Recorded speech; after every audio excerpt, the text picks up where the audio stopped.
बहुत अच्छी चीज़ है, नई चीज़ है, बिल्कुल नई भी नहीं है। 8 साल पहले भी स्टार प्लस पे दोपहर को शोज़ आया करते थे, बहुत अच्छे, बहुत सक्सेसफुल शोज़ हुआ करते थे। तो 8 साल बाद वापस वही चीज़ शुरू होने जा रही है, तो लेट्स होप कि पहले की तरह ही सक्सेसफुल हो। एंड आई गेस अगर हमारी टारगेट ऑडियंस औरतें हैं जो कि इन सारे शोज़ में हैं, वो टारगेट ऑडियंस हमारी मेन टारगेट ऑडियंस औरतें, तो नेचुरली औरतों के लिए जो सबसे खाली टाइम होता है, जो सबसे ज़्यादा मी टाइम होता है, जैसा गौरव कह रहा था, वो दोपहर का ही होता है। तो आई गेस ये नेचुरल है उनके लिए दोपहर को शोज़ देखना। सो वी आर होपिंग कि ये चीज़ अच्छा परफॉर्म करेगा। ओके, दिस पर्सन इज़ नास्तिक, वो भगवान पे विश्वास नहीं करती है, लेकिन नास्तिकता का मतलब ये नहीं होता है कि वो ये मान के चल रही है कि कोई भी ऊपर कोई पावर नहीं है जो हमको गाइड कर रही है। उसका बस ये मानना है कि जो भगवान हैं हमारे पास, जिन भगवान की हम पूजा कर रहे हैं और जिस तरीके से हम पूजा कर रहे हैं, उसमें कहीं ना कहीं कुछ ना कुछ फ्लॉ है, कुछ ना कुछ तरीक़ों पे उसके कुछ सवाल होते हैं जिसके उसको जवाब नहीं मिल पाते हैं।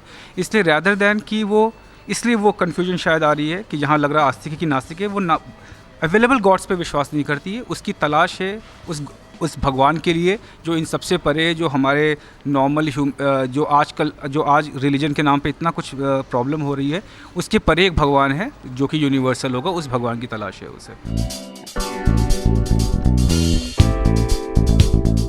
आई गेस ये आइडिया, ये कॉन्सेप्ट का आइडिया हम सबके आमने सामने है।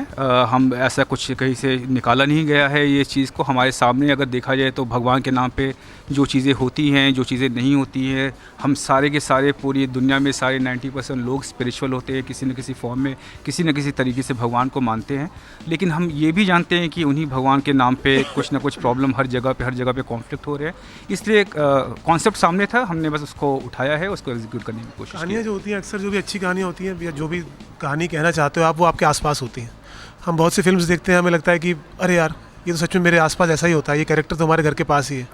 तो नास्तिक भी ऐसा ही कॉन्सेप्ट है, जो आपके आसपास की ही कहानी है। हमारे घर में जो पूजा पाठ होते हैं, हम जब सपोज़ वैष्णो देवी जाते हैं तो हम 9 घंटे चढ़ के जाते हैं, लेकिन ऊपर जाके वीआईपी दर्शन की पूरी कोशिश करते हैं कि थोड़ा पैसा लग जाए लेकिन वीआईपी दर्शन हो जाए।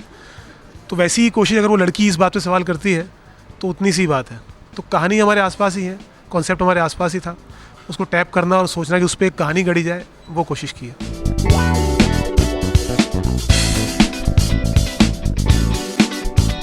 यही कहना चाहेंगे कि देखिए हमारा शो एक आस्था ऐसी भी, और सारे शोज़ देखिए जो नए स्टार प्लस पे दोपहर को शुरू हो रहे हैं। आप डेफिनेटली एंटरटेन होंगे, बहुत मसाला है, बहुत मज़ेदार है। Please watch all the shows. Thank you.